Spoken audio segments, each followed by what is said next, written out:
On va écouter d'abord. Est-ce que vous avez écouté les réactions de Marchand à son retour du Ghana? Non. Je vous les propose. Tu nous les rappelles? Bah, on y va, là. C'est pas prêt encore? Alors vas-y, la première réaction. Oui. Inattendu, oui, par cette forme-là, on a vraiment eu le match, comme on dit, à l'envers, avec un environnement très délicat, avec un déplacement difficile, avec un effectif qui était peut-être pas le meilleur possible pour le Raja, avec toujours la liste africaine, la liste du championnat du Maroc. Mais bon, on est passé au travers du résultat, on a pris des buts à des moments stratégiques qui pour nous ont été négatifs. Le premier but, un but super, le deuxième but juste sur l'engagement, un penalty qui paraît sévère. Mais en football tout est possible et je pense que même si on prend 5-0, je pense qu'on a encore une petite chance de passer et en football on a déjà vu des miracles se produire. Et j'espère que, poussé par nos supporters, on pourra renverser la vapeur. Tout est possible. Vous savez, la liste africaine est une liste un peu plus étroite. Là, on va retrouver quand même pas mal de joueurs qui sont restés à Casablanca pour diverses raisons, Herbaté, Soirée, et d'autres qui peuvent, et des jeunes aussi, qui peuvent prétendre jouer à Fès et amener un souffle nouveau. Il faut qu'on continue notre marche en avant. On a deux matchs importants, c'est le Wydad de Fès samedi et mardi la réception de Kémisset. Si on arrive à battre Kémisset, donc on revient encore plus près des premières places et là le sprint final sera lancé, mais une victoire à Fès et une victoire à Kémisset pourrait nous donner beaucoup d'espoir pour la Champions League qui va se jouer le week-end d'après et ensuite pour recevoir le FUS et Tétouan. Donc il y a un beau programme pour le Raja dans les 2 derniers mois. Alors, vous avez écouté les réactions de Christian Marchand, de Bertrand Marchand. Il est optimiste. Il est dans son rôle d'entraîneur. Il y a une petite pique à propos des listes. Il a dit, on retrouvera pour le Botola des joueurs qui n'étaient pas en Coupe d'Afrique. C'est marrant quand même, hein. Il y a des joueurs qui sont dans une liste, qui sont pas dans l'autre. D'accord, mais... Et des joueurs sur lesquels on compte plus ou moins, non? Je sais pas, Arbati, par exemple. Arbati, c'est quoi? C'est un titulaire, c'est pas un titulaire, c'est un joueur sur lequel le Raja compte ou ne compte pas? Par exemple, quand on parle d'Arbati ou d'un Souri, on te sort une liste de 9 personnes qui n'y ont pas été. Est-ce que c'est normal? Moi, je sais pas. Il est dans son rôle d'entraîneur. Aziz a raison. Et bon, il faut qu'il positive et qu'il essaye de comptabiliser au moins la sympathie du public, au moins, pour ne pas dire autre chose. Bon, le foot, c'est un rêve, c'est un beau rêve. Mais il faut pas que ça se transforme en cauchemar. Je suis désolé. Moi, je ne sais pas. C'est très compliqué. Il faut apprendre aussi à communiquer quelque part. Il y a des choses qu'on ne dit pas à un moment donné, qu'on dira plus tard. On faudrait peut-être le prouver, mais le public inconditionnel du Raja, il sera là, heureusement. Alors, nous avons, je crois que d'une pierre on a fait 2 coups, hein, parce que nous avons Youssef Chanet en compagnie de Bertrand Marchand. Oui, c'est ça. J'ai Bertrand Marchand à mes côtés. Oui, Lino, bonjour, bonjour à tous les auditeurs de Radio Mars. C'est vrai, j'ai essayé de décrire tout ce qui s'est passé à Accra, que ce soit du voyage, de l'aller, le voyage retour, tout ce qui est relation avec les conditions, que ce soit du climat, de l'humidité, du terrain et tout, même si toutes ces causes ne pourraient en aucun cas justifier la défaite de 5-0, surtout au niveau du score. Mais si on pourrait parler mieux techniquement, j'ai avec moi Bertrand Marchand. On est en direct sur Radio Mars. Bertrand Marchand, vous êtes le mieux placé pour parler de ce qui s'est passé, parce que tout le monde, vu qu'on n'a aucune image. Moi, depuis hier, j'ai reçu beaucoup de téléphones. Tout le monde me demande quel a été le scénario, quel a été les buts encaissés, sachant que le Raja a encaissé un seul but en première mi-temps, mais ça a été la dégringolade la deuxième mi-temps. Est-ce que vous pouvez nous dire sur le match, quel a été le scénario? Est-ce que vous l'avez essayé d'imaginer cette déroute? Il faut d'abord dire et ne pas sous-estimer l'équipe de Bereco Chelsea qui est champion du Ghana, et le Ghana aujourd'hui est un des meilleurs pays africains en termes de football. On oublie souvent de penser que le Ghana a été en demi-finale de la Coupe du Monde, a été en demi-finale de la CAN, aurait pu être en finale dans les 2 épreuves puisque ça s'est joué sur un penalty, les 2 manqués par Yann. Donc ça veut dire que le champion du Ghana est forcément une équipe de très haut niveau. N'oublions pas aussi que les jeunes Ghanéens, les 20 ans, 19 ans, sont champions du monde ou dans les poules finales du championnat du monde régulièrement. Donc ça veut dire qu'il y a quand même une de la graine et que cette équipe de Chelsea ne nous a pas mis aussi 5-0 comme ça par hasard.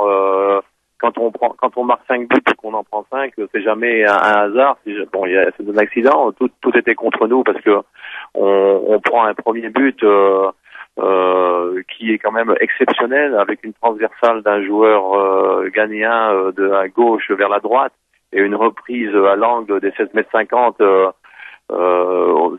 Un geste qu'on réussit une fois sur 100, même à l'entraînement sans opposition. Et là, le joueur fait le geste parfait. Bon, ce but encaissé ne nous a pas déstabilisé. On a fini la mi-temps. On a eu quelques occasions, dont une nette, un face-à-face entre Samir Malkoui et le gardien ghanéen qui aurait pu nous permettre de revenir à un but partout. Donc là, peut-être que la confiance aurait changé de camp. Donc là-dessus, nous, on a douté après ce ratage et les Ghanéens se sont servis de ça par appel de confiance. On a remis un peu des choses en place à la mi-temps. Malheureusement, juste l'engagement, il y a un Ghanéen qui prend le ballon, qui élimine 2-3 joueurs de chez nous côté gauche et qui marque. Donc là, c'était le coup d'assommoir. C'est que l'arbitre, à mon avis, bon, j'étais pas près de l'action, mais l'arbitre a sifflé un penalty quand même sévère pour une faute qui ne paraissait pas évidente de Oubry sur un attaquant ghanéen.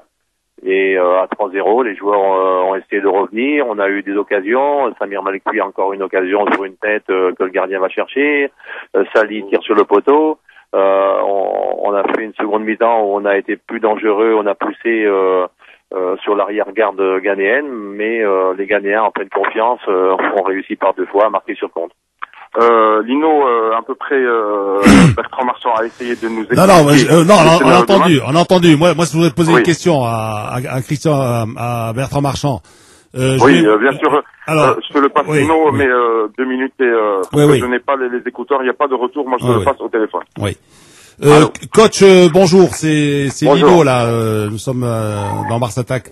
Alors, je voulais vous demander, coach, si c'était à refaire, est-ce que vous serez parti avec le même groupe, avec la même liste africaine? Non, on n'avait pas le choix parce que.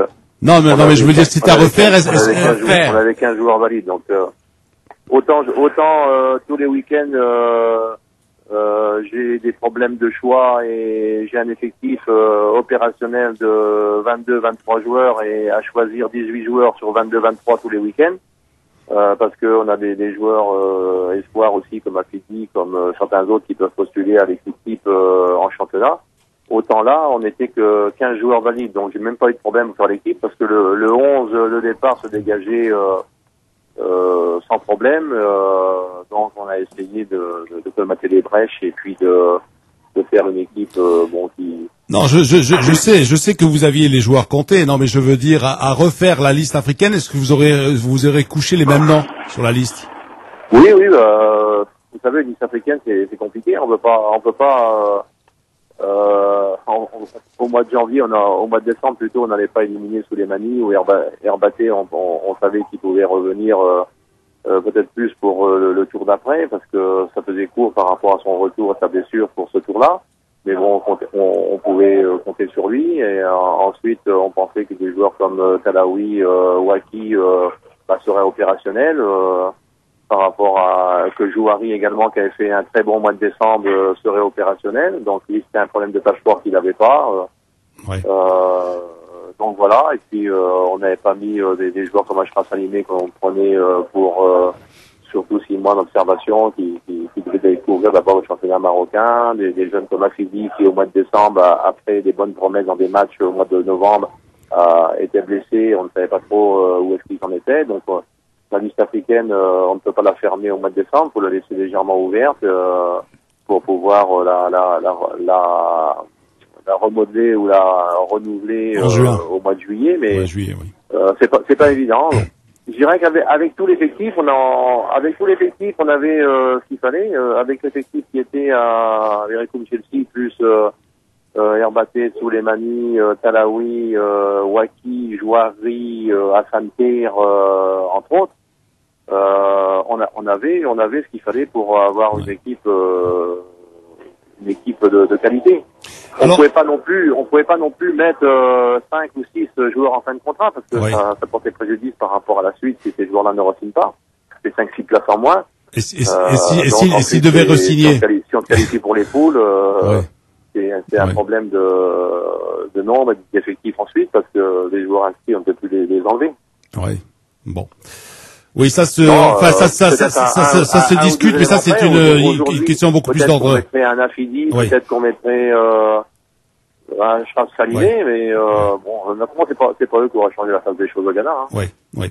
Non, ce que je voulais vous dire, parce que nous, en fait, journalistes ou si vous voulez, supporters des clubs marocains engagés en Coupe d'Afrique, ça nous réveille des vieux fantasmes lorsqu'on allait en Afrique subsaharienne et puis on était dépassé par le rythme, on était bousculé sur le plan physique.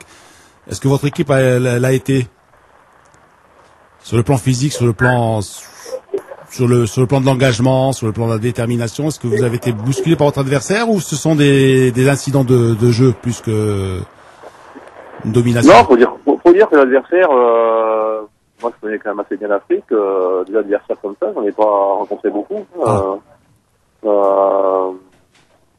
C'est une équipe qui a de la qualité avec des joueurs qui individuellement nous ont dominés dans tous les duels. Faut le reconnaître. Hein, mais aujourd'hui, si déjà on fait jouer une équipe nationale du Ghana contre l'équipe du Maroc, donc il y a quand même déjà une différence à ce niveau-là, parce que les Ghanéens font partie aujourd'hui des meilleurs footballeurs d'Afrique.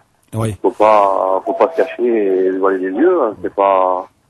Moi, je dis qu'aujourd'hui, l'Afrique noire est en pleine évolution et que les Champions League, les coupes de la CAF, qui appartenaient dans les finales et dans les demi-finales souvent au club maghrébin, ces 5 ou 6 ou 7 dernières années.